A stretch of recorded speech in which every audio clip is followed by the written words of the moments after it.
Hello, all. Welcome to this live stream. It is First Videos Month on the Vidwheel Creator Network, and that is why I'm sitting here today with Megan Vaughan. Megan is a brand strategist and video creator who creates on TikTok, LinkedIn, probably some other places. We'll talk to Megan about it. If you do have a question on first videos or TikTok or video creation, please drop it in the respective chat on YouTube or LinkedIn. Megan, it's great to have you with me today here. Yeah, thanks for having me. It's great to be here. Awesome. And I will give you a moment to introduce yourself and your consultancy, and then we'll move on with the Q&A. Cool. Yeah. So I'm Megan. I'm the owner of Prolific Banana. I'm a brand strategist and consultant. I work with service providers, consultants, and coaches to help them better communicate their expertise and create more impact in their business. Awesome. And how big of a piece is video in that whole Yeah. communication of however you put it better than me, but how big of a piece is video there? Yeah, so it's actually a pretty large piece. And for a long time, it was behind the scenes. So I have been remote for a very long time, actually, and working with clients in different states and all that. So I would work on Zoom with them. And so I'm used to video one-on-one, but as far as like video for a marketing purpose, it's actually still kind of new for me. And I've been doing it pretty heavily, probably the last couple of months. So I would say it's increasingly becoming more important and more prominent in my marketing strategy. And that is how I originally found you was videos, I believe repurposed from TikTok onto LinkedIn. So you at least caught one set of eyes. That's a Yeah. good thing. Yeah. Um, I think the first thing we're going to talk about, though, is you let drop when we were kind of pre-live stream that you have been very resistant to getting into video, or maybe we're not a big fan of it at first. So what's Yeah. going on there? Yeah. So if anyone has followed me for a long time, I've had a few posts where I kind of detail how I'm not a video person. I don't like video. Writing is my forte. I prefer my long, like in-depth, pieces of content. And I still love them. But yeah, for a long time, I wouldn't do video. I think because my first experience with video in a marketing capacity was the I'm gonna call it old fashioned, like Facebook group format where you get on a live and you're there for like 30 minutes just talking to people. And it was exhausting. And I remember listening to them. They'd go on like 30, 45 minutes. And it was like, who has time for this? I don't even have, like, I'm bored of talking about my own thing for that long. So I think I just really got burnt out on that. And every time I tried, I was awkward. I hated it. I would forget what I was trying to talk about. And for like 7 years, I've tried to figure out this video thing. And so I was just like, not for me. It's not my thing. It's never going to be my thing. And then I started doing short form videos on LinkedIn. And I'm like, okay, this is okay. I can do like 2 minutes, 3 minutes. That's fine. And then I decided that maybe I'd try YouTube. But before I got there, I wanted to test out video and go to TikTok because I figure like I have no audience there. If I completely just go up in flames, no one's going to notice. So it's kind of a safe place to practice. And that's kind of honestly how I got started doing the TikTok thing. And then those started going really well. And then I just started sharing those to LinkedIn. So Very cool. Well, that's something we learned last month in TikTok month on the Vidwheel Creator Network here is the easiest way to kind of use, well, to kind of, I don't know, have a downstream video flow is to start on TikTok because it's so easy to take your video content off of TikTok and then share it to LinkedIn and YouTube or mhm. wherever. And that is not the case when you go in the other direction, right? So Right. that's interesting. And I think the real message there is that you did what worked for you. So if like it doesn't work for you and doesn't resonate with your audience to do longer form content, then don't do long form content, right? It's Right. really that simple. And Yeah. and we we actually, because we've already brought up TikTok, we already have a question on it. So Yeah. Carolyn is asking, she would just overall like to hear more about how you utilize TikTok, how you use it. Yeah. So with any platform where you're building thought leadership, you really have to decide what you want to be known for, come up with your topics, then your main messaging around that. And so it's basically the same process. It's just delivering it in a slightly different format.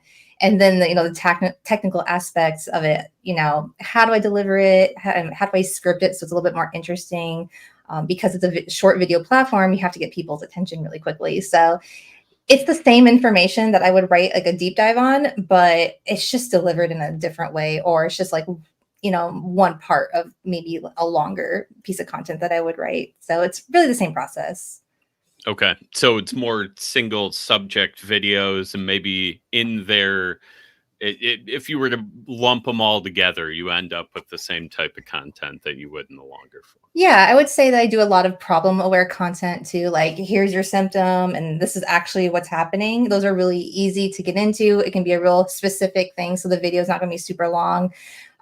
If you're going to do like a long one, I think then doing a series or doing part 1, part 2, or whatever works really well.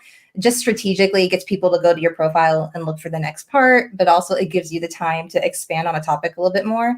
But that symptom problem aware content really just makes it easy to do the quick to the point type of stuff. Excellent. And for anyone who has questions for Megan on video in general, we're talking first videos, how we got started, and then Megan's also a TikToker, which seems to be the Yep, that's me now. more popular piece of information now. If you have questions on either, we're live on link. Well, wherever you're watching this live, drop a question in the chat. So I'm going to double check here, but as I check, I'm going to ask you this, Megan. Yeah. Well, my whole thing is first videos. That's our topic this month. What was the first video? So it sounds like it might have been a Facebook Live, but the first video that you created for your business. Oh gosh. So for my business was probably like 6 or 7 years ago. And I think it was just one of those get on Facebook, like, hey guys, I'm Megan. This is what I do. And, yeah, I would say it was probably in my Facebook group. I had one at the time that I was running and just really trying to figure out how to get people to connect with me a little bit more quickly through video, but I hadn't quite figured out what I even really wanted to say at that point. And so it just was not effective at all. I would say my first TikTok video though was like a screen recording of my phone of me talking about how I come up with content ideas or how I make a content bank for when I'm having days where I just don't feel like putting a lot of effort into things. So Sure. Yeah, so that was my first TikTok video. Excellent. And yeah, I think I guess let me see if I can figure out how to phrase this myself. I think having that like really well defined thing that you were planning to talk about versus just the like, well, I'll just say hi to my group makes it so much easier. And I think people often kind of, invert those things where they think if it's wide open, they're going to have no problems. And if it's too specific, it's going to be trouble. But it's actually the opposite there. If you know exactly what you have to say, right? I've got notes for what I'm saying here. I've got bits of it scripted. If I didn't have that, this would be more of a mess than I've already made it here. So, Oh, exactly. Yeah. yeah, I mean, and I think a big problem is that you hear online all day, get on video. Video is what you need to do. Video, video, video. And it's not that that's wrong, but it's only effective if you know what your messaging is and you know what you want to talk about and you know what you want to put out there. If you're so fuzzy on your positioning and on those things, it's super hard. I struggled with it because I was in that transitional phase. I didn't really know, like, I don't know what makes me different. I'm just over here doing this thing. And that made it really difficult. And I had all this, chatter in the back of my head about having to do video. And so I'm like, well, gotta get on video and do it now. And it was just sort of a waste of time. I mean, it was practice and I learned a lot from it. So it wasn't really a waste of time, but it was really difficult. for sure. Yeah. Yeah. And I think that's often, if you can look at any of our experimentation with that through that lens, it makes it a lot easier, right? Like, Mhm. what did you take away from that less than successful video experience? Yep.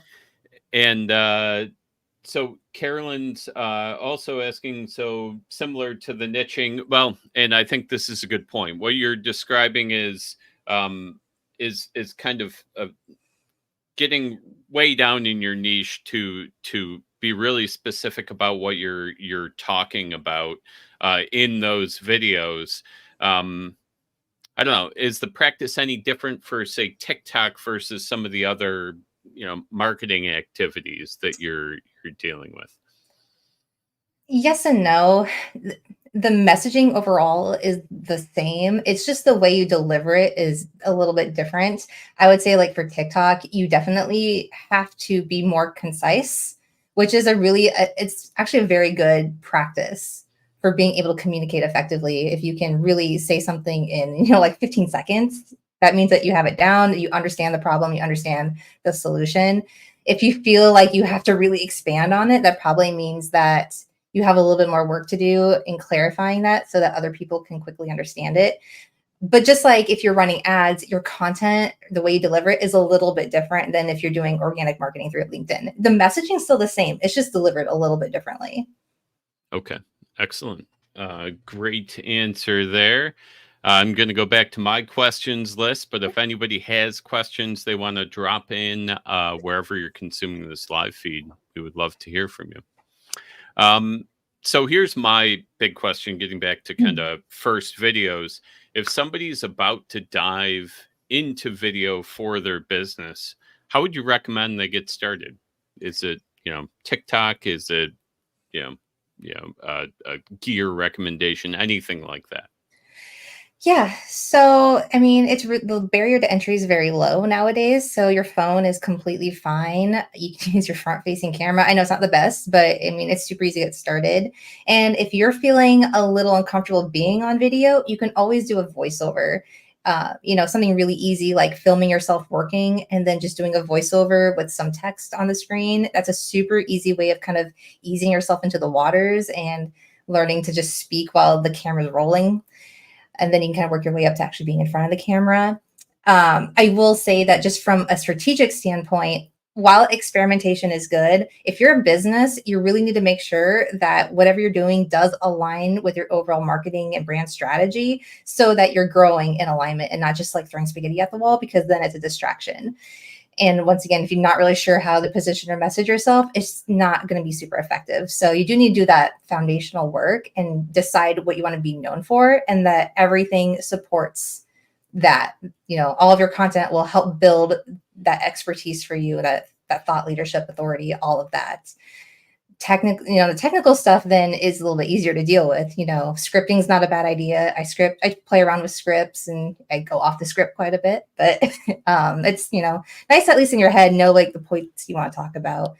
So just make it easy for yourself. It doesn't have to be perfect lighting. Sometimes my baby's with me and he's like on my lap, and I just have to get a quick point out. And I think it's totally fine to have videos where you're like in your office, you're super professional, but you can also have more of the lifestyle type videos where it's kind of humanizing you a little bit more and allows your personality to come through a little bit more. So yeah, you can still experiment for sure.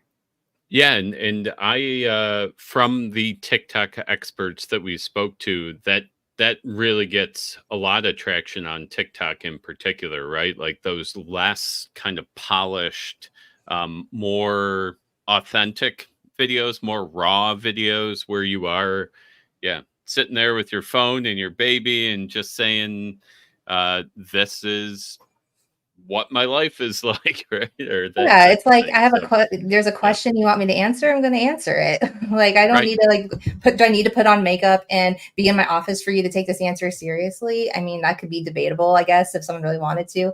But at the end of the day, I just want to answer a question that someone has. So like I'm not going Right. to wait a whole 2 days to answer it. Yeah, and that person who needs the makeup, needs the high video production, maybe not the client, right? Well, in For time you and place, if anyway, right? I'm So running yeah. an ad or something, I'm gonna maybe invest in professional videography, makeup, hair, all that stuff. If Mhm. it's gonna be pushed out to a bunch of like a cold audience, and it's gonna be for like, I don't know, a course you're making or whatever, sure. But for TikTok, actually, I found that my more professional videos where I have like my DSLR and all that, they don't do as well. The ones on my phone that are kind of like low quality, those do really well. So I don't know the answer, but that seems to Very be cool. the trend.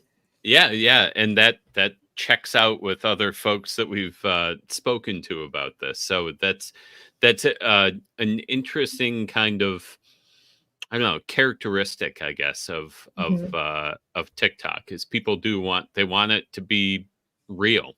So yeah, Yeah, and I nothing think wrong it's there. the answer to Instagram where everything's highly curated, everyone has the perfect Right. life, everyone's, like, in a big hat with a drink on the beach or something, and Sure. I think people are just a little bit tired of it. Running a business can be really hard and really lonely, and I think TikTok bridges that gap of this is the real life of running a business, especially if you have a family or whatever demographic you fit into. There's someone out there doing it, and you don't feel like you're off on an island by yourself. Yeah. Very well put. And one other thing from what you said there about answering questions, that just for anybody who's looking for strategy pointers, that was one of the tips that we were given by a TikTok expert was if you're not sure what to say, just answer the questions that you get in your email, via Mhm. LinkedIn. You can draw from comments on other social media, but use that as a guide and answer Easy those content. questions. Yeah, Yeah, yeah. for sure. Easy content. One other thing I just want to quickly mention, TikTok specifically, but if you're just getting into video, short sentences work really well. It's hard for people to pay attention when you are doing like a monologue. Mhm. So after every complete thought, it's nice to stop, either for editing, so you can do a quick cut, or just give people that little bit of a break to digest what you said and you can move on. Because I do see like people who are getting new on TikTok or video, it's like a 5 minute long thing and it's all like Right. monotone and it's just hard to listen to. So if you are new to video, think about how you can break it up to be a more energetically, engaging for them to listen to keep listening to it. That's a great point, and I think a lot of people are aware of that maybe when you're writing a blog post or writing a post on LinkedIn or another social media network, but yeah, you gotta consider your audience in the same way. Yep. Short thoughts, keep it simple, Yep. yeah, and kinda go from there.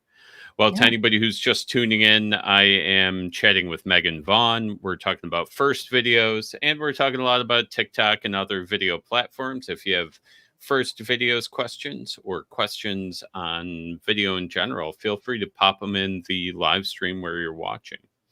I do have another one here. What do you think are the top benefits of utilizing video as part of your content strategy? Overall, it's another way of delivering the information in a possibly more impactful way. People sometimes need to hear the same message over and over, and sometimes in different formats. And so it gives you the opportunity to infuse your emotion, to show your body language, to connect with people emotionally in a different way than a blog post can or LinkedIn comment can. It's all effective, but it just helps round out the whole person, so to speak, when it comes to your brand. When people want to connect with you, it just makes you a three-dimensional person versus just someone that you know on LinkedIn and they have good content, but you don't really know anything else about them. So Yeah, that I agree with that. Great way to kind of get past the facade a little, especially if you're using content like you were speaking about, where you feature your family or other, parts of your life. So that's a great thing. And then any challenges in particular that you find? We've talked about a little that maybe it can be boring, it can be too long, it can yeah. be um, you know, uh, but any other challenges that come up? Yeah, I mean, with video, there's technical challenges. Lighting is a big one. Audio, I would argue audio is probably the most important. I'm willing to deal with low light, but bad audio makes it really hard to listen and feel engaged with it.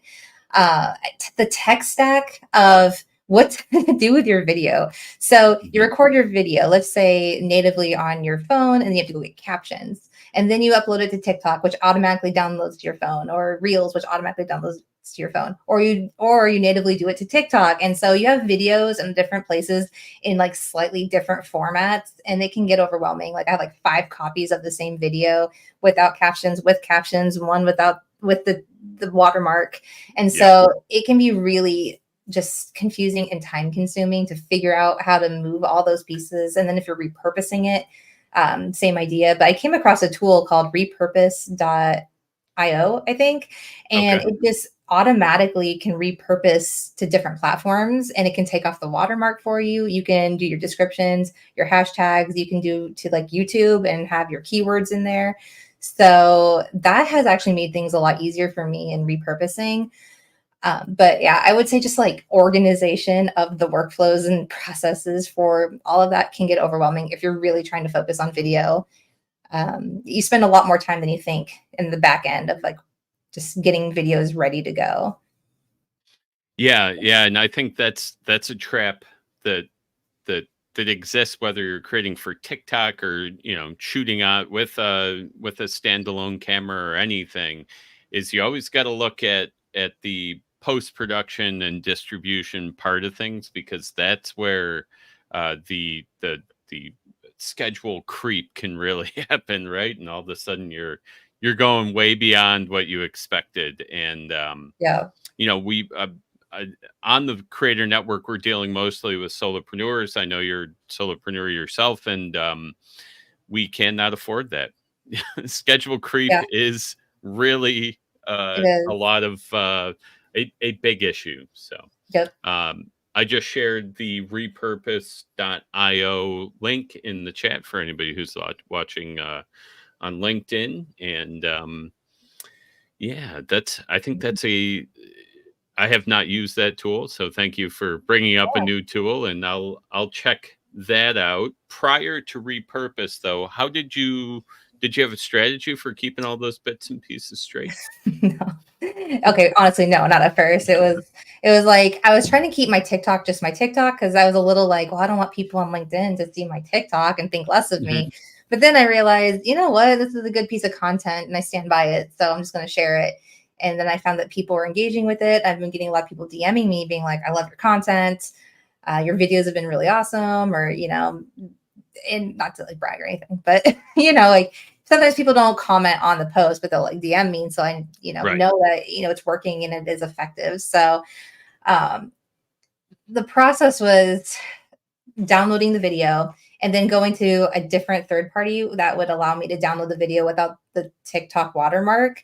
And then I would go use something like CapCut for captions, and then I would upload it to LinkedIn that way. So there was a lot of manual stuff. And then when I found that Repurpose app, it took a lot of that manual labor out. So that's why I love it so much. But yeah, there was a lot of just uploading the video, rewriting the description, and then hashtags for that specific platform. And so I was really picky about which videos, because I wasn't going to spend my time doing it to every video. So I would, if I upload like 3 videos a day to TikTok, I would choose like my one like lengthy video for LinkedIn. And I would go like move forward with that one. All right. And that is, I think I'm going to ask this last question. I'll give everyone on the live stream one last chance to get another question in, but I'm going to use that, how often, you just mentioned putting 3 videos up on TikTok. How often do you post to TikTok? And is it like a real regimented schedule for you?